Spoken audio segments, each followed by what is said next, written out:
Welcome to my class. I am Neetu Karmakar और आज मैं आपको पढ़ाने वाली हूँ एंजियोस्पर्म। एंजियोस्पर्म क्या है?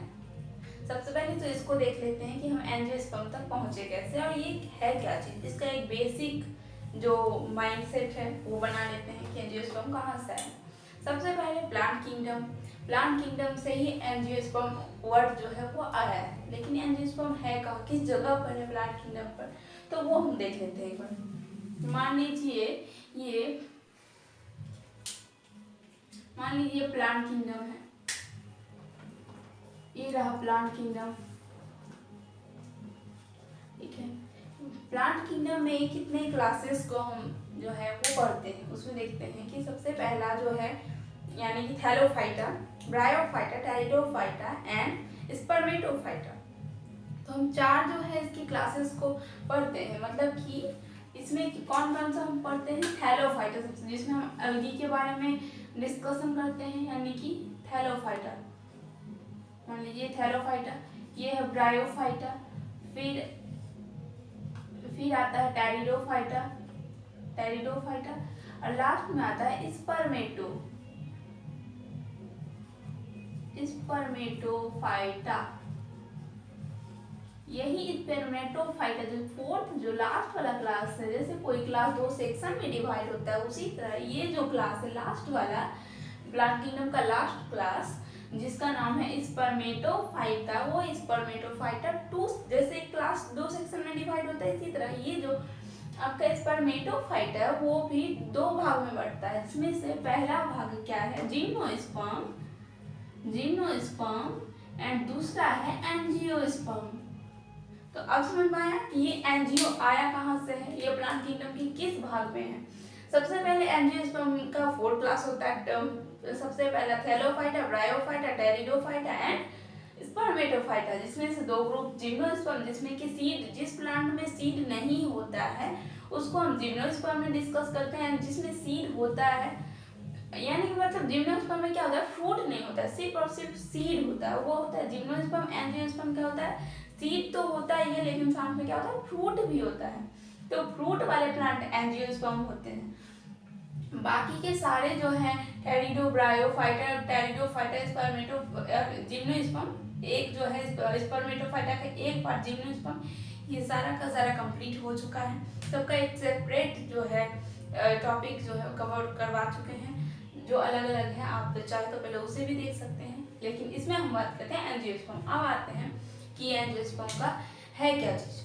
एंजियोस्पर्म को जनरली जो हम लोग आसपास फ्रूट वाले प्लांट देखते हैं वो सारे, चाहे वो छोटे हो बड़े हो, ऐसा तो नहीं है कि सिर्फ जो बहुत बड़े प्लांट है उसी में फ्रूट लगते हैं। फ्रूट तो कुछ भी हो सकता है ना, वो छोटे प्लांट में भी तो आ सकते हैं फ्रूट। तो छोटे या बड़े हो वो उससे फर्क नहीं पड़ता, वो फ्रूट होना चाहिए उस प्लांट में एंड सीड भी होना चाहिए। तो वैसे प्लांट का एंजियोस्पर्म करते हैं और ऐसा माना जाता है या फिर ऐसा होता है, ये बोल सकते हैं कि एंजियोस्पर्म जो है वो प्लांट किंगडम का सबसे ज्यादा ये को कवर करता है, परसेंटेज को कवर करता है। यानी प्लांट किंगडम में सबसे ज्यादा पाए जाने वाला प्लांट जो है वो है एंजियोस्पर्म। मतलब समझ गए कि मान लीजिए कि एक बैग में अगर हम बोले कि एक जो है बैग में बहुत सारा ये वेजिटेबल है, ठीक है, एक बैग में बहुत सारा वेजिटेबल है, या फिर बोले 4 वेजिटेबल, ठीक है, 4 वेजिटेबल हैं, कोई उसमें से कोई मूली, गाजर, टोमेटो एंड पोटैटो मान लेते हैं, और उसमें से क्या सबसे ज्यादा मान लीजिए पोटैटो, ठीक है, 4 क्लास में सबसे ज्यादा पोटैटो है, उसमें से आप सोच लीजिए कि ये चौथा वाला जब एंजियोस्पर्म है ये सबसे ज्यादा, जैसे वो बैग क्या है वो प्लांट किंगडम है, तो इसमें प्लांट किंगडम में मतलब सबसे ज्यादा जो पाया जाता है प्लांट वो कौन सा एंजियोस्पर्म होता है। ये साइज में बड़े छोटे हो सकते हैं, इसमें well developed stem, root, leaves सब कुछ होते हैं। वो ये सब पॉइंट इसमें नहीं लिखे हैं इसलिए क्योंकि हम प्लांट का स्ट्रक्चर तो जानते ही हैं। एंजियोस्पर्म क्या है, एक normal plant, fruiting plant, fruit वाले प्लांट, और फ्रूट का हमको नहीं लगता कि अब इस स्टेज में आपके प्लांट के स्ट्रक्चर को जानने की जरूरत है कि उसमें रूट होता है या लीव्स होता है, स्टेम होता है या नहीं, इतना तो हम जानते ही हैं कि अगर कोई प्लांट में फ्रूट हो रहा है दैट मीन्स कि उसमें स्टेम होगा, वेल डेवलप्ड स्टेम होगा, उसमें वेल डेवलप्ड रूट होगा, वेल डेवलप्ड लीफ होगा, ब्रांच होगा उसमें। तो हमको नहीं लगता उसमें लिखने की जरूरत है कुछ भी। जाइल और स्टेम जहाँ है, वेल डेवलप्ड स्टेम है, रूट है, तो दैट मीन्स कि उसमें जाइलम एंड फ्लोएम दोनों होंगे, क्योंकि रूट जो रूट का वर्क क्या है, वो अब्जॉर्ब करता है सॉइल से वाटर मिनरल्स को अब्जॉर्ब करता है, तो उसको ले जाने वाला भी तो कोई होना चाहिए। जैसे आप यहाँ से कहीं और जाना चाहते हैं, अपने स्कूल जाना चाहते हैं जो बहुत दूर है, तो आप स्कूल वैन में बैठ के ही जाते हैं, तो कुछ होना चाहिए ना जिसके थ्रू से जाए। ऐसा तो नहीं है कि घर से निकले और पहुंच गए वहाँ, कुछ तो होना चाहिए बीच में एजेंट, बीच में काम करने वाला, बीच पहुंचाने वाला। तो वो कौन सा होता है? जो रूट तो ऑब्जॉर्ब कर लिया, ठीक है, वो ऑब्जॉर्ब कर लिया, लेकिन वहां से जो बॉडी का हर पार्ट में पहुंचाने वाला कौन होता है? वो होता है जाइलम। एंड फोटोसिंथेसिस के दौरान जो लीफ में फूड बनता है, आप जानते हैं कि फोटोसिंथेसिस में क्या बनता है, फूड बनाता है प्लांट, तो वो फूड जो बना वो फ्लोएम के थ्रू जो होता है होते हुए बॉडी के मतलब प्लांट बॉडी के हर एक पार्ट में पहुंचता है। तो इसमें वो स्टेम वेल डेवलप है, इसलिए जाइलम एंड फ्लोएम, या फिर ये बोल सकते हैं कि इसमें वास्कुलर टिश्यूज वेल डेवलप होते हैं, पाया जाता है दोनों, जाइलम एंड फ्लोएम अच्छे से पाया जाता है इसमें। रूट स्टेम ये स्ट्रक्चर तो हो गया कि स्ट्रक्चर इसमें कौन से पाए जाते हैं। जो पॉइंट हमें याद नहीं रहते हैं या फिर कभी कभी भूल जाते हैं, वो पॉइंट यहाँ लिखना जरूरी था। इतना तो हम बोल दें कि इसमें से क्या क्या जनरल बहुत कॉमन है, जिसको कि आपको कोई लिखने की जरूरत नहीं है, फिर भी हम बता दिए कि क्या क्या इसका जनरल है। आसपास जितना भी प्लांट दिखते हैं, ज्यादातर 90 से 95% तक आपको यही एंजियोस्पर्म वाले प्लांट ही दिखते हैं नॉर्मली आसपास।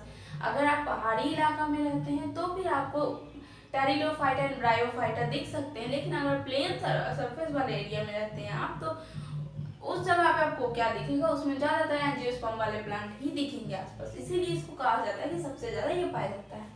अब हम देखते हैं इसका जो वैसा कॉमन जो जनरल कैरेक्टरिस्टिक्स है, जो कि हमें याद रहता है, कभी कभी हम भूल जाते हैं। जो जनरल कॉमन एकदम नहीं है कि प्लांट का स्ट्रक्चर कैसा होता है, लीव्स कैसा होता है, वो सब नहीं। जैसे कि ये फ्लावरिंग प्लांट होता है, अब फ्रूट बन रहा है। अब कोई भी फ्रूट के बारे में सोचिए कि कोई फ्रूट बनने से पहले फ्लावर तो होता ही है, होता है। कोकोनट में देख लीजिए, मैंगो में देख लीजिए, लीची में देख लीजिए, तो ये सब में क्या होता है, कोई भी फ्रूट होने से पहले फ्लावर आता है। दैट मीन्स कि एंजियोस्पर्म में क्या होगा, एक जनरल कैरेक्टरिस्टिक्स में आएगा कि ये फ्लावरिंग प्लांट होते हैं। एंड सेकेंड में क्या है, रिप्रोडक्टिव पार्ट। इसमें मेनली एंजियोस्पर्म में एनसीईआरटी की बुक में भी उतना उसका डिस्क्राइब नहीं किया गया है कि उसके स्ट्रक्चर के बारे में। इसमें मेन जो पॉइंट है वो रिप्रोडक्शन में है कि एंजियोस्पर्म में रिप्रोडक्शन कैसा होता है। फिर भी कुछ पॉइंट है जो कि आपको तक क्लियर हो जाए कि एंजियोस्पर्म क्या है, भूलिए ना। तो रिप्रोडक्टिव पार्ट इसमें मेल में होता है पॉलन एंड फीमेल में होता है ओव्यूल। ये भी हम जानते हैं, फिर भी एक बार देखने में क्या बुराई है। मेल में पॉलन यानी पॉलिनेशन जो होता है, पॉलन ग्रेन आता है, और ओव्यूल सब जानते हैं कि जैसे यहाँ देख लेते हैं एक बार, ये जो है पॉलन ग्रेन यहाँ रहता है, तो मान लीजिए यहाँ पॉलन ग्रेन हुआ और ये इसके अंदर ये वाला स्ट्रक्चर क्या है, ओव्यूल। तो पॉलन एंड ओव्यूल ये दो स्ट्रक्चर है मेल एंड फीमेल में। ये हो गया मेल पार्ट, ये हो गया फीमेल पार्ट। ओव्यूल ऑब्वियसली इसमें ही होगा, फीमेल में ही होगा। Seed are enclosed in fruit, मतलब कि फ्रूट के, अब ऐसा नहीं है कि सिर्फ सेंटर में, जैसे मैंगो में क्या होता है कि सेंटर में ही सीड पाया जाता है, तो इसका मतलब ये नहीं है कि जितना भी एंजियोस्पर्म होगा, जितना भी एंजियोस्पर्म से फ्रूट होगा, मतलब प्लांट में फ्रूट होगा, वो सारे के सारे सिंगल सीड वाले होंगे। बहुत सारे ऐसे फ्रूट होते हैं जैसे कि वाटरमेलन ही देख लीजिए, इसमें सीड क्या होता है, पूरा फैला हुआ रहता है, बिखरा हुआ रहता है उसके अंदर। ऐसा तो नहीं है कि सिंगल सीड उसके सेंटर में ही होगा। तो इसका ये नहीं कह सकते हैं कि उसके अंदर एक ही सीड रहता है, बहुत सारे सीड रहते हैं, लेकिन कितने भी सीड एंड फ्रूट दोनों है, मतलब एंजियोस्पर्म है, ठीक है। कि सीड विथ फ्रूट बोल सकते हैं, फ्रूट के साथ उसकी या फिर उसके अंदर ये रहता, सीड रहता है। Angiosperm is the largest group of plant, plant kingdom, not plant, plant kingdom. ठीक है, जैसे कि अभी हम एग्जाम्पल भी दिए थे कि पोटैटो वाला वेजिटेबल का एक पेड़ है। तो प्लांट किंगडम का सबसे लार्जेस्ट ग्रुप जो है वो एंजियोस्पर्म है, मतलब सबसे ज्यादा पाए जाने वाला प्लांट जो, मतलब दुनिया में सिंपल वर्ड में अगर बोले तो इस दुनिया में जितना भी प्लांट है ज्यादातर एंजियोस्पर्म है। ये एक परफेक्ट लाइन होगा इसको डिस्क्राइब करने के लिए कि कैसा कितना पाया जाता है। ज्यादातर दुनिया में एंजियोस्पर्म के ही प्लांट पाए जाते हैं। अब हम देखते हैं कि अब क्या ये साइज में सिर्फ छोटे होंगे या फिर साइज में सिर्फ बड़े होंगे। फ्रूट हम जनरली देखते हैं कि वो बड़े प्लांट में उगते हैं, लेकिन छोटे प्लांट में भी तो हो सकते हैं, होते ही हैं। तो हम उसमें से देखते हैं कि द स्मॉलेस्ट एंजियोस्पर्म, मतलब छोटे छोटे प्लांट में उगने वाले फ्रूट के साथ सीड जो होते हैं वो ऐसे प्लांट का एग्जाम्पल है ये Wolffia. And the largest angiosperm is eucalyptus, मतलब जो सबसे लंबे लंबे प्लांट पाए जाते हैं इस एंजियोस्पर्म ग्रुप में, उसमें से एक एग्जाम्पल है यूकलिप्टस। यह 100 मीटर तक की लंबाई इस प्लांट में पाई जाती है, देखी जाती है, ये इतने लंबी होती है। हालांकि यूकेलिप्टस जो है वो बहुत ज़्यादा बेनिफिशियल तो है ही, उसका वुड बहुत ही कीमती है, लेकिन उसके साथ साथ यूकेलिप्टस का एक हार्मफुल इफेक्ट भी है कि ये सॉइल का जो है न्यूट्रिशन को कम करता है, न्यूट्रिशन पावर को। इसीलिए यूकेलिप्टस को वैसे जगह पर लगाया जाता है जहाँ की बहुत ज़्यादा फसल ना उगे, क्योंकि जहाँ बहुत ज़्यादा फसल उगेगा अगर इस ऐसे प्लांट को लगा दिया जाए तो वो क्या कर लेगा, सारा न्यूट्रिशन तो वही ले रहा है, और उतने वाले बॉडी को पालने के लिए उतना सारा न्यूट्रिशन भी तो चाहिए, तो वो ले रहा है सब कुछ, तो बाकी के जो फसल है वो नहीं हो पाएंगे। इसीलिए यूकेलिप्टस को उस जगह पर ज़्यादातर लगाया जाता है जहाँ ये इजीली उग जाए, लेकिन वहाँ कोई और फसल उतना अच्छा से नहीं उगता है। तो ये एक यूकेलिप्टस के बारे में था। अब हम इसका इकोनॉमिक इम्पोर्टेंस देख लेते हैं कि एंजियोस्पर्म में इकोनॉमिक इम्पोर्टेंस क्या होता है।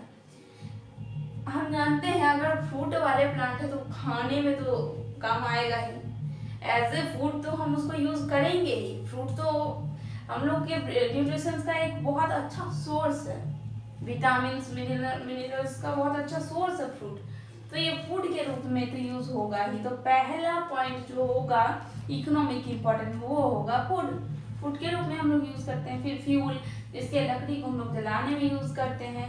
फिर है मेडिसिन, बहुत सारे फ्रूट, बहुत सारे एंजियोस्पर्म के, ना सिर्फ फ्रूट ना सिर्फ सीड, इसके सीड से भी ऑयल निकाला जाता है, इसके सीड से आपको बहुत सारे मेडिसिन तैयार होते हैं। बल्कि इसके एंजियोस्पर्म ग्रुप के जो है पूरे के पूरे प्लांट जो होते हैं वो कोई ऐसा प्लांट है, जैसे कि आप नीम देख लीजिए, वो भी एक एंजियोस्पर्म, उसमें फ्रूट होता है, उसके मिडिल में सीड होता है एंड उसके चारों तरफ पल्प होता है, तो वो भी तो एंजियोस्पर्म के प्लांट है।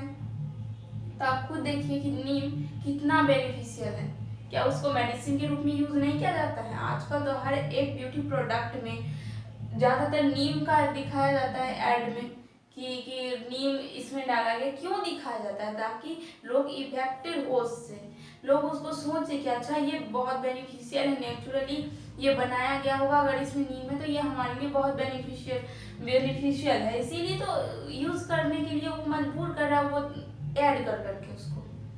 तो वो क्या होता है, क्यों हम इतना विश्वास करते हैं उस चीज पर, क्यों, क्योंकि हम जानते हैं कि नीम जो है वो एक ऐसा एंजियोस्पर्म का प्लांट है जो कि ऊपर से और उसके ये बोल सकते हैं उसके पत्ते, उसके लीव, उसके रूट, हर एक चीज हम मेडिसिन के लिए यूज कर सकते हैं। तो ये हो गया उसका इकोनॉमिक इम्पोर्टेंट, ज़्यादा डीप उसमें नहीं जाते इकोनॉमिक इम्पोर्टेंट में, नहीं तो फिर उसी को पढ़ते रह जाना होगा, क्योंकि एंजियोस्पर्म को पूरा कंप्लीट करना है। तो अब आगे देखते हैं एंजियोस्पर्म। जनरली 2 पार्ट में हम देख सकते हैं एंजियोस्पर्म को, कि कुछ एंजियोस्पर्म मोनोकोटिलीडन होता है, जैसे आप यहाँ भी देखिए कि प्लांट किंगडम के 4 क्लास स्पर्मेटोफाइटा को हम 2 पार्ट में बांटे, एक तो फ्रूट विद सीड एंजियोस्पर्म में, एंड फूड सिर्फ सीड वाले को हम जिम्नोस्पर्म में रखते हैं, सीड एंड फ्रूट वाले को हम एंजियोस्पर्म में रखते हैं। तो उसी तरह जैसे वो 2 पार्ट में डिवाइड हुआ, कुछ उसके बेसिक डिफरेंसेस की वजह से उसके फ्रूट एंड फ्रूट लेस होने की वजह से सीड के। तो कुछ बेसिक जो है उसके डिफरेंसेस की वजह से उस ग्रुप को अलग किया गया। बाकी दोनों का जो है जिम्नोस्पर्म एंड एंजियोस्पर्म दोनों का जो दिखने में वो सेम ही लगता है उसका प्लांट, लेकिन सिर्फ इसलिए अलग किया गया क्योंकि सीड और फ्रूट वाले कुछ रीजंस के वजह से। एंड इसी तरह एंजियोस्पर्म को भी 2 पार्ट में डिवाइड किया गया, जिसमें से पहला है मोनोकोटिलीडन एंड दूसरा है डाइकोटिलीडन। ये मोनोकोटिलीडन एंड डाइकोटिलीडन क्या होता है वो हम देखते हैं। मोनोकोटिलीडन्स वो सीड होते हैं, वैसे सीड होते हैं जिसको हम 2 भाग में डिवाइड ना कर सकते हो, जो 2 पार्ट में। ऐसा नहीं कि आप बीच से कट कर रहे हैं उसको ब्लेड से या चाकू से, तो वो कट आप बोल रहे हैं कि ये तो कट हो गया हम तो कट कर दिए, ऐसा नहीं है। वो ऐसा कट होना चाहिए जैसे कि पहले डाइकोटिलीडन को देख लेते हैं। मान लीजिए तब ज्यादा मोनोकोटिलीडन उसमें आते हैं, समझ में आएगा। मान लीजिए डाइकोटिलीडन में पहले चना का ही ले लेते हैं। तो आप देखे होंगे कि चना को जब हम पानी में सोक करते हैं तो उसके बाद उसके ऊपर से वो स्किन निकाल दीजिए। वो स्किन निकालने के बाद वो जो 2 दालें निकलती है, जो 2 दाल निकलती है, उसको ऐसे अलग करने पर वो आप चाकू से नहीं काटते हैं, फिर भी वो तो नेचुरली डिवाइडेड है, बस उसको थोड़ा सा अलग करने, थोड़ा सा आप ये कीजिएगा तो वो अलग हो जाएगा और वो पूरा बराबर से कटा हुआ जैसा दिखता है। क्यों? वो नेचुरली अलग है, दोनों 2 दालें हैं वो। तो वह 2 दाल वाले ऐसे बोल सकते हैं कि 2 कोटिलीडन, वही दालें को ही कोटिलीडन बोला जाता है। मान लीजिए इस टाइप का आपको दिखता होगा वही चना, तो ये होता है कोटिलीडन, यही होता है कोटिलीडन।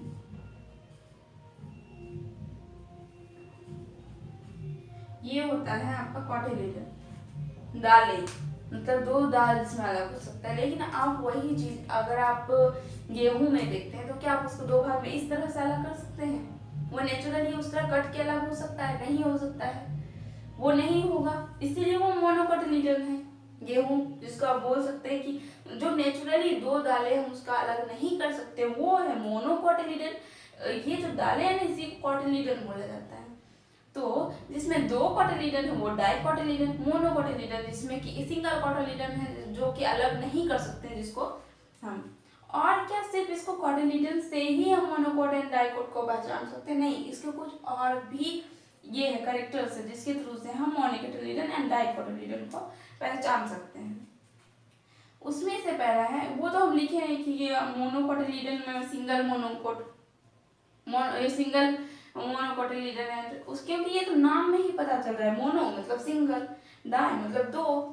इसमें 1 दाल वाले हैं, 1 कोटिलीडन वाले हैं, इसमें 2 कोटिलीडन वाले हैं। अब इसमें जो मोनोकोटिलीडन में फिर आते हैं, इसमें है ट्राइमेरस फ्लावर। ये ट्राइमेरस फ्लावर क्या होता है? ट्राइमेरस फ्लावर मीन्स होता है 3 पेटल्स वाले, यानी कि इस टाइप से फ्लावर, ठीक है, 3 पेटल वाले फ्लावर, ये फ्लावर, ठीक, ये 3 पेटल वाले फ्लावर होंगे। बहुत सारे फ्लावर आप देखेंगे कि 5 पेटल्स होते हैं, किसी में 3 होते हैं, किसी में 4 होते हैं। तो जो 3 पेटल वाले फ्लावर होंगे जिस प्लांट में, उसके बाद उसमें फ्रूट बन रहा है, उसके बाद उसमें सीड बन रहा है, तो वैसे जो सीड होंगे या वैसे प्लांट को हम क्या बोलेंगे? मोनोकोटिलीडन प्लांट या फिर मोनोकोटिलीडन सीड। और डाइकोटिलीडन क्या होता है? उसको हम कैसे फ्लावर के थ्रू पहचान सकते हैं? इसमें तो 3 पेटल वाले, 3 पंखुड़ी वाले, और इसमें क्या होगा? रेक्टेंगुलर। अच्छा, वेनिनेशन में बाद में आता है, पहले फ्लावर ही देख लेते हैं, दोनों का कंपैरिजन अच्छा होगा। इसमें 3 पेटल्स वाले यानी कि 3 पंखुड़ी वाले, और इसमें 4 पंखुड़ी वाले, इसमें 4 पंखुड़ी या फिर पेटल वाले, और कभी कभी 5 भी, कभी कभी क्या दोनों ही केस में 4 पेटल वाले और 5 पेटल वाले जो फ्लावर होंगे, उसके बाद जो फ्रूट बनेगा, फिर सीड बनेगा, वो किस में आता है? डाइकोटिलीडन में। अब इसको फ्लावर से पहचान लिए, उसके सीड को अलग करके पहचान लिए कोटिलीडन को गिन के। अब एक और इसका बेसिक कैरेक्टर्स है जिसके थ्रू से हम इन दोनों को अलग करके पहचान सकते हैं, वो होता है लीफ के थ्रू। अब लीफ के थ्रू हम कैसे पहचान सकते हैं वो भी हम देखते हैं। लीफ जो है वो कैसा होगा? इसमें पैरेलल वेनिनेशन होगा। पैरेलल वेनिनेशन क्या होता है? यही भी हम देखते हैं। ये है लीफ। पैरेलल वेनेशन क्या होता है, बराबर ऐसे ऐसे दिखेंगे आपको, ठीक है, मतलब समांतर। पैरेलल मतलब क्या होता है, समांतर टाइप का, आपका ऐसे लंबा लंबा धागे की तरह जो रीब्स होते हैं, लीफ के जो सिराएं होते हैं वो ऐसे दिखती है। अब हम देखते हैं डाइकोटिलेडन का लीफ कैसे दिखेगा। डाइकोटिलेडन का लीफ ये बना, इसमें कैसा होता है, रेक्टिकुलेटेड, ठीक है, रेक्टिकुलेटेड होता है इस टाइप से, इस टाइप से जो नॉर्मली हम प्लांट में देखते हैं, या फिर जब हम लीफ को बनाते हैं इस टाइप से, मतलब क्रिस क्रॉस टाइप का हमें उसमें दिखता है। लेकिन इसमें जब क्या होता है, इसमें प्लेन प्लेन बहुत सारे लीव्स सब दिखते हैं, और इसमें क्या होता है, क्रिस क्रॉस बहुत सारे होते हैं। वैसे leaves and flower and cotyledon को हम देख के ये पता लगा सकते हैं कि कौन सा डाइकोट है, कौन सा मोनोकोट है। अब हम इसके टाइप्स को देख लिए कि एंजियोस्पर्म में किस किस टाइप का सीड वाले प्लांट पाए जाते हैं, एक मोनोकोट है डाइकोट, ये दोनों भी देखने क्या होता है। अब हम इसके लाइफ साइकिल में आने से पहले एक पॉइंट जानना जरूरी है, डबल फर्टिलाइजेशन क्या होता है। क्योंकि इसके लाइफ साइकिल में एक मेन रोल या इंपॉर्टेंट रोल बोले कि वो डबल फर्टिलाइजेशन करता है। इसमें डबल फर्टिलाइजेशन के थ्रू से ही जो है रिप्रोडक्शन होता है। तो आइए हम देखते हैं डबल फर्टिलाइजेशन क्या होता है। सबसे पहले फर्टिलाइजेशन होना, यानी कि दो मेल एंड फीमेल जो गैमेट है उसका फ्यूजन होना फर्टिलाइजेशन कहलाएगा। तो दो हमको पार्ट पता तो होना चाहिए जो फ्यूज हो रहा है, दो गैमेट कहाँ से प्रोड्यूस हो रहा है, फ्लावर के अंदर। इतना तो हम जानते हैं कि जो लीफ तो इसमें प्रोड्यूस नहीं कर रहा है, इसमें जो लीफ है वो तो रिप्रोडक्शन में नहीं हेल्प कर रहा है, क्योंकि जो फ्लावर होता है, फ्लावर जिस जगह पर होता है उसी में फ्रूट बनता है, फ्लावर के बाद फ्रूट बनता है, इतना तो हम सब जानते हैं। तो फ्लावर में दो पार्ट होगा तभी तो उसमें फ्रूट बन रहा है, मेल एंड फीमेल फ्यूज होगा तब जाके सीड एंड फ्रूट बनेगा। तो वो पहचानते हैं कि अब इतना तो पता है कि प्लांट में क्या है, रिप्रोडक्टिव पार्ट फ्लावर है। अब फ्लावर में कौन कौन सा मेल एंड फीमेल है वो देखते हैं। जो मान लीजिए कोई ऐसा फ्लावर है जिसमें मेल एंड फीमेल एक ही फ्लावर में, ऐसा जरूरी नहीं है कि हर एक फ्लावर में मेल एंड फीमेल दोनों पार्ट मौजूद हो। कोई कोई ऐसा भी फ्लावर या प्लांट होता है जिसमें कि मेल जो पार्ट होता है फ्लावर में वो अलग फ्लावर में होता है एंड फीमेल फ्लावर अलग होता है, जिसमें फीमेल फ्लावर में फीमेल वाले पार्ट होते हैं एंड मेल में मेल वाले। वो जो होता है एजेंट के थ्रू, जैसे इंसेक्ट हो गया, हवा हो गया, उसके थ्रू से वो मेल एंड फीमेल क्रॉस होता है। मतलब मेल वाले जो पार्ट होते हैं वो उड़ के जो है या फिर इंसेक्ट के थ्रू फीमेल वाले फ्लावर में आते हैं एंड तब जाकर फर्टिलाइजेशन होता है।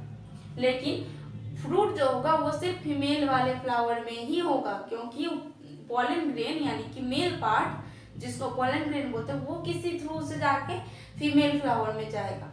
यहाँ हम देखते हैं डबल फर्टिलाइजेशन में कि जो एक ही जिस फ्लावर में एक ही फ्लावर में दोनों पार्ट है, ठीक है।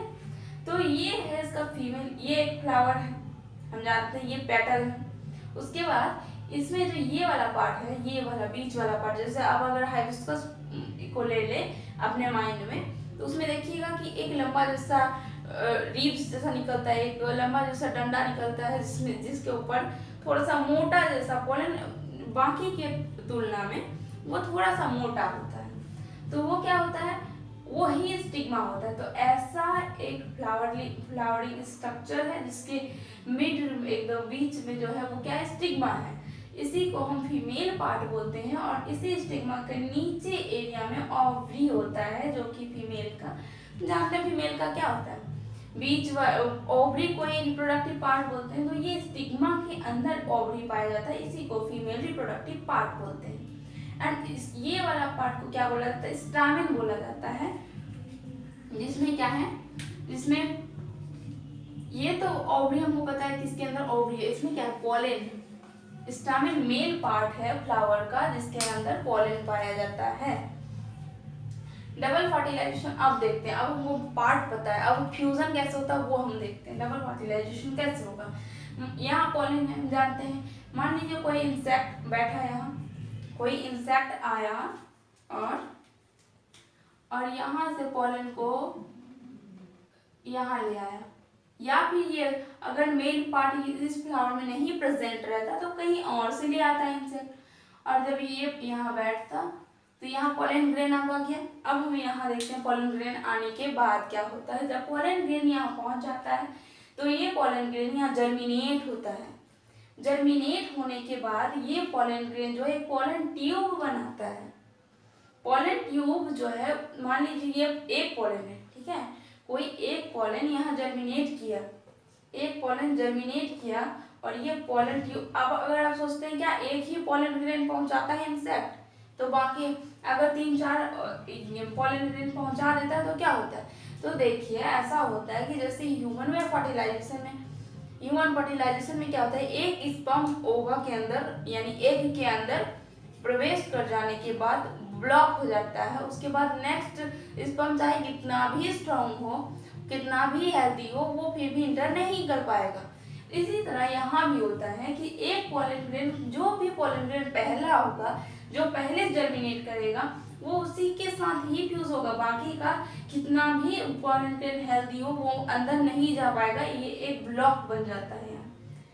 तो एक पोलन ग्रेन जो पहला होगा, जो पहले जर्मिनेट किया, वो पोलन ग्रेन जर्मिनेट हुआ और ये क्या होता है, पोलन ग्रेन एक पोलन ट्यूब बनाता है, एक रास्ता बनाएगा तभी तो जाएगा। अब किसी घर में प्रवेश करने से पहले एक गेट होता है, जिस वो गेट में आप या डोरबेल बजाइएगा तभी अंदर आ पाइएगा जब कोई खोलेगा। तो पहले रास्ता आप अपने घर से निकले, ये पोलन ग्रेन अपने घर से निकला किसी उसके घर में, ओवरी के घर में जाने के लिए, तो ये है रास्ता। इस रास्ते का नाम क्या है, जो पोलन ग्रेन जर्मिनेट करके खुद बनाया है, वो उसका नाम क्या है, ये रास्ते का नाम है पोलन ट्यूब, ठीक है। और जिस डोर को, उस डोर को क्या कहेंगे, जो कि आपके रास्ते, आपका रास्ता जाके उसके जहां आप जाना चाहते हैं, मान लीजिए उस डोर का नाम क्या है, उस डोर का नाम, जिस घर के अंदर आप जाना चाहते हैं उस डोर का नाम है माइक्रोपाइलर इंड। रास्ते का नाम क्या है, पोलन ट्यूब, एंड डोर का नाम क्या है, माइक्रोपाइलर इंड। अब हम देखते हैं कि पोलन ग्रेन में आते हैं। इतना तक तो है कि पोलन ग्रेन के अंदर अब क्या होता है वो देख लेते हैं। पोलन ग्रेन जर्मिनेट तो कर गया, उसके अंदर के स्ट्रक्चर को देख ले। पोलन ग्रेन में ये है पोलन ग्रेन का स्ट्रक्चर। ये पोलन ग्रेन का स्ट्रक्चर है जिसमें 2 सेल पाया जाता है, एक तो होता है जनरेटिव सेल एंड एक ट्यूब सेल। पोलन ग्रेन के अंदर 2 सेल पाया गया, एक जनरेटिव एंड एक ट्यूब। तो ओवरी के अंदर भी कुछ सेल्स होंगे। ओवरी के अंदर क्या क्या सेल्स होते हैं, ये जो होते हैं ऊपर वाले तीनों को एंटीपोलर सेल बोला जाता है, और ये होता है पोलर सेल, बीच में जो होता है वो उसको बोला जाता है पोलर। टोटल ओवरी में 8 सेल होते हैं, जबकि पोलन में सिर्फ 2 सेल होते हैं। ओवरी में 8 होते हैं एंड मेल पार्ट यानी कि पोलन में 2 सेल होते हैं। पोलन में क्या होते हैं, एक जनरेटिव एंड एक ट्यूब सेल, जबकि फीमेल में क्या क्या होता है, ऊपर 3 एंटीपोलर सेल होते हैं, बीच में दो इसको नहीं बोल सकते हैं, एक्चुअली होता तो 8 ही है, ऊपर 3 नीचे 3, 6, 7 एंड 8, लेकिन ये 2 जो होते हैं बीच में, ये वाले जो इस तरह से होते हैं। लेकिन जब धीरे धीरे मैच्योर होना स्टार्ट हो जाता है ये ओवरी, तो क्या होता है कि ये आपस में फ्यूज कर जाते हैं, इस टाइप से फ्यूज कर जाते हैं। तो यहाँ भी आप देख ही रहे हैं कि ये मिला हुआ है। तो ये पोलर, बीच वाले को क्या बोला गया, पोलर सेल बोला गया। एंड इसके बाद नीचे जो 3 है, इसके 2 किनारे में जो साइड है उसको साइनर्जिड बोला गया, एंड बीच वाले यही है एग सेल, जो बीच में है वो है एग सेल। अब हम पहचान गए इसके अंदर सेल क्या है।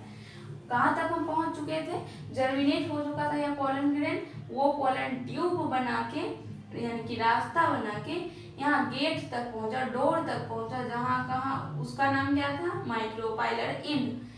अब हम इसको पोलन ग्रेन का सेल को ये नेमिंग कर सकते हैं। इसके अंदर ये ब्लैक कलर वाले, अब सोच लीजिए कि ये 2 सेल थे पोलन ग्रेन के अंदर से, यहाँ तो जर्मिनेट हुआ, पूरा का पूरा तो घुसेगा नहीं, यहाँ से वो टूट गया, एंड 2 सेल जो है वो 2 सेल से अंदर गया रास्ता बना के।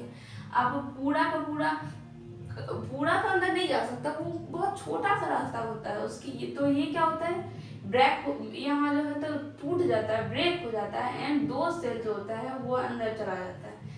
और उसमें से ये जनरेटिव सेल जो होते हैं, ये वाले सेल, ये 2 पार्ट में डिवाइड होता है। ये क्या होता है, दो पार्ट में डिवाइड होता है जेनरेटिव सेल। तो ये हो गया ब्लैक वाला जेनरेटिव सेल एंड ये ब्लू वाला जो है वो है ट्यूब सेल। ठीक है, ये है ट्यूब सेल, ये वाला सेल।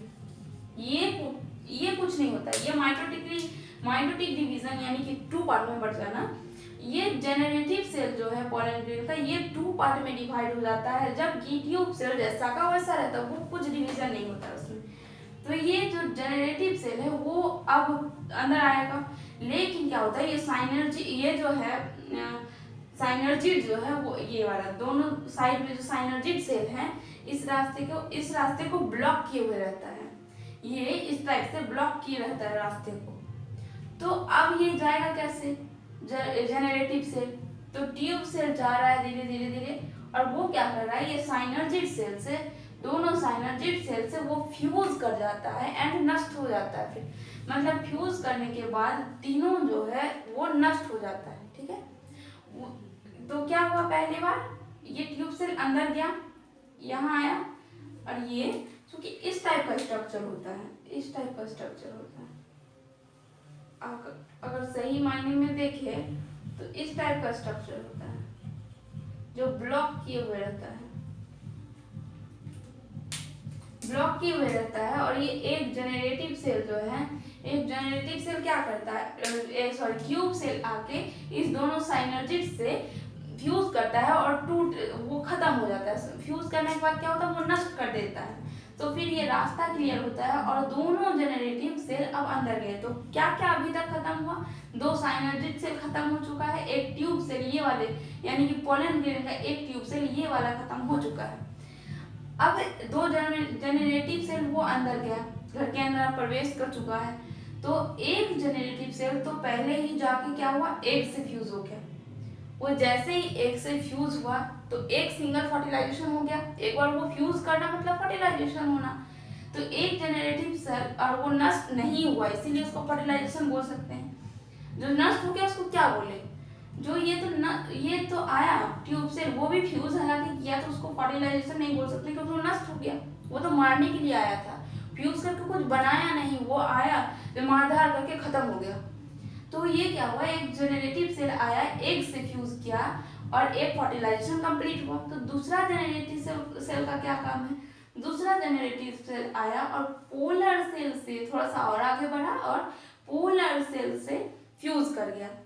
तो जो अब फर्टिलाइजेशन 2 बार फर्टिलाइजेशन हो गया, 2 जेनरेटिव सेल 2 बार फ्यूज किया दोनों से, और तो इसके लिए तो कुछ बचा ही नहीं, और कोई जेनरेटिव सेल तो है नहीं जो एंटीपोलर से फ्यूज करे। हो रहा है वो हम देखते हैं, वो बस एक समझाने के लिए, वरना एंटीपोलर सेल के साथ फ्यूज करने का भी कोई काम नहीं है।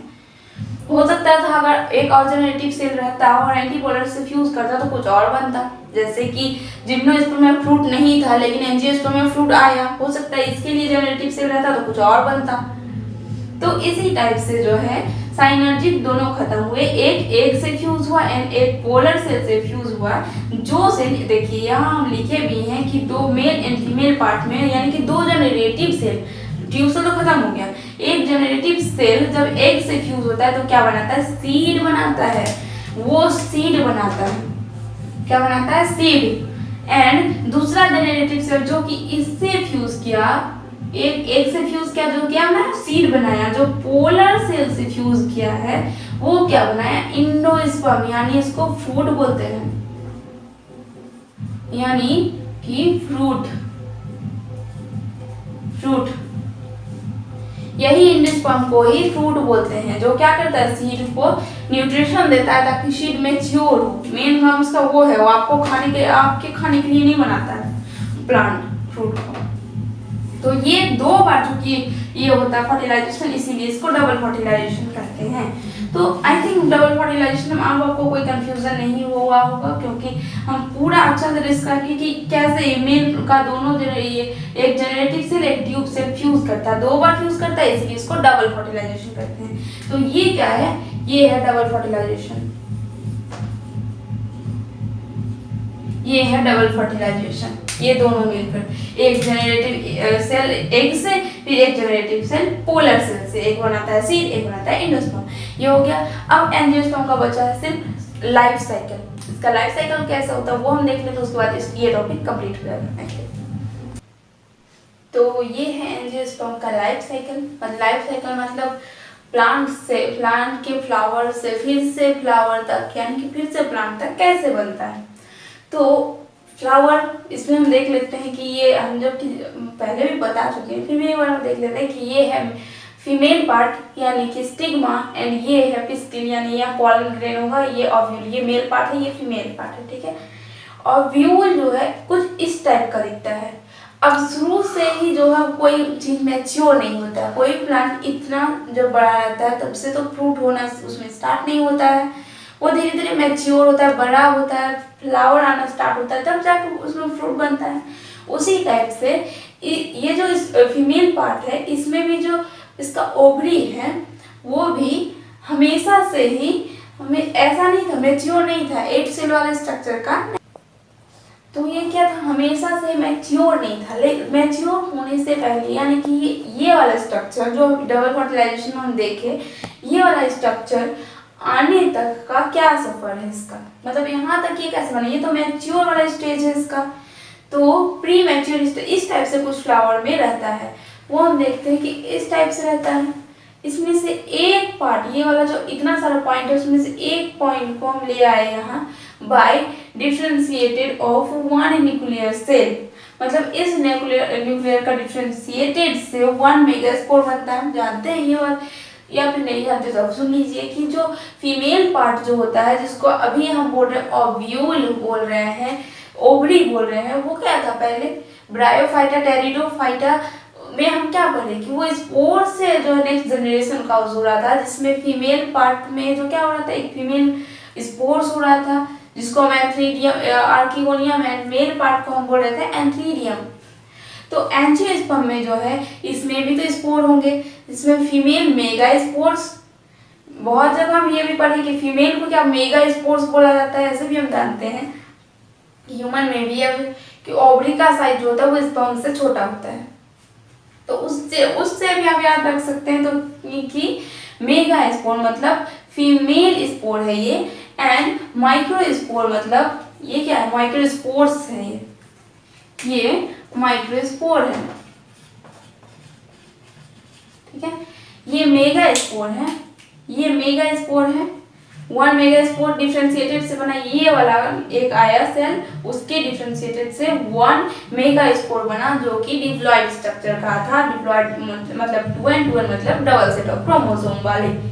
इसमें मियोसिस हुआ, मियोसिस क्या करता है, एक 2n को, एक 2n स्ट्रक्चर को 4n ये में बदल देता है, 4 सेल में बदल देता है, ठीक है। मतलब ऐसे कुछ इस टाइप से, जैसे एक सेल है ये 2n अगर होगा तो ये 4 पार्ट में डिवाइड होगा और हर एक सिंगल n वाले होंगे, ये होता है मियोसिस। और माइटोसिस क्या होता है, जैसे है अगर एक 2n है तो वो 2 2n बना देगा, अगर एक n वाले हैं और वो 2 पार्ट में डिवाइड हो रहा है तो वो 2n बनाएगा, ये होता है माइटोसिस। ये होता है मियोसिस, ये दोनों माइटोसिस का केस है। तो मियोसिस माइटोसिस भी अगर नहीं जानते तो वो भी क्लियर हो गया। तो 1 मेगा स्पोर जो है यानी कि फीमेल, मेगा मतलब बड़ा, बड़ा मतलब जो ओव्यूल क्या होता है, बड़ा होता है स्पर्म से, तो उस टाइप से आप याद रखिए कि 1 मेगा स्पोर मियोसिस होता है और 4 मेगा स्पोर बनाता है। मियोसिस में 4 बना है, तो 4 मेगा स्पोर्स बना, जिसमें से 3 क्या होता है, वो डीजेनरेट होता है, मतलब 3 खत्म हो गया तो कितना बचा, एक बना, तो 3 डीजेनरेट होता है, मतलब खत्म हो जाता है, वो नष्ट हो जाता है, और एक बचता है फंक्शन करने के लिए, वर्क करने के लिए एक बचता है। अब हम ये स्ट्रक्चर देख रहे हैं, ये वाला जो आपको ब्लू कलर का एक जो इस ब्लैक के अंदर जो आपको दिख रहा है, उसके अंदर का स्ट्रक्चर है ये, वो एक का बता रहे हैं, ऐसा ही काम हर एक में अलग अलग हो रहा है। जो हम एक पॉइंट में आपको दिखा रहे हैं एक ब्लू में, वो हर एक ब्लू में ऐसा ही काम अलग अलग हो रहा है उसके अंदर। तो अब हम यहाँ देखते हैं कि 1 फंक्शनल ये बना, इस टाइप का स्ट्रक्चर है, इसके अंदर ये वाला है फंक्शनल सेल, ये वाला बना फंक्शनल सेल, इसको बोल सकते हैं फंक्शनल सेल बना। और उसके अंदर माइटोसिस हुआ 3 बार, एक बार माइटोसिस से 2 बना, फिर दूसरा बार माइटोसिस से 2 से 4 बना, फिर तीसरा बार माइटोसिस से 4 से 8 बना। तो इस टाइप से 3 बार माइटोसिस यानी माइटोसिस 3 टाइम हुआ, एंड बनाया 8 सेल। एग सेल में हम देख लिए, अभी चूंकि डबल फर्टिलाइजेशन देख चुके तो हम फिर उसमें नहीं जाएंगे कि उसमें कैसे वो हम देख लिए हैं कि जिसमें से एक ये वाला बीच वाला पोलन ग्रेन जो आएगा, पहले हम यहाँ तक तो देख लिए, यहाँ तक पहुँच गए कि एग माइटोसिस किया एंड एग सेल वाला स्ट्रक्चर ये मिल गया। अब यहाँ से मेल वाले पार्ट को ले जाते हैं, उसके बाद फिर फर्टिलाइजेशन करवाएंगे। तो ये यहाँ मेल वाले पार्ट है जिसको क्या बोलते हैं, एंथर बोल देते हैं। उसके अंदर क्या है, बहुत सारे पोलन ग्रेन है। इसके अंदर जैसे कि इसके अंदर ये एक ही तो है, ये वाला एक जो ब्लू है हम उसको यहाँ निकाले हो, वो एक वाले सिंगल ब्लू है, ठीक है, ये छोटा जैसा। तो यहाँ जो है, यहाँ भी ये वाला स्ट्रक्चर, ये पूरा का पूरा स्ट्रक्चर ये है जिसके अंदर ये भी स्पोर्स भरा हुआ रहता है। जैसे कि ओव्यूल के अंदर बहुत सारा था, उसी तरह पोलन के अंदर भी बहुत होता है, एंथर के अंदर भी बहुत सारा पोलन ग्रेन होता है, जिसमें से एक पोलन, मतलब ये एक है, ये बहुत सारा नहीं है, एक पोलन का ये स्ट्रक्चर है कि ये है माइक्रोस्पोर, यानी कि मेल पार्ट, माइक्रो मतलब छोटा वाला पार्ट। पोलन ग्रेन ये है जो माइक्रोस्पोर्स है, माइक्रोस्पोर्स है मतलब पोलन ग्रेन तक हम कैसे पहुंचे वो हम देख रहे हैं। जैसे यहाँ तक ये हम जानते हैं जनरली कि ये वाला स्ट्रक्चर यूज करता है, लेकिन ये कैसे बना वो भी हम लाइफ साइकिल में देख लिया आज कि यहाँ तक कैसे बनता है।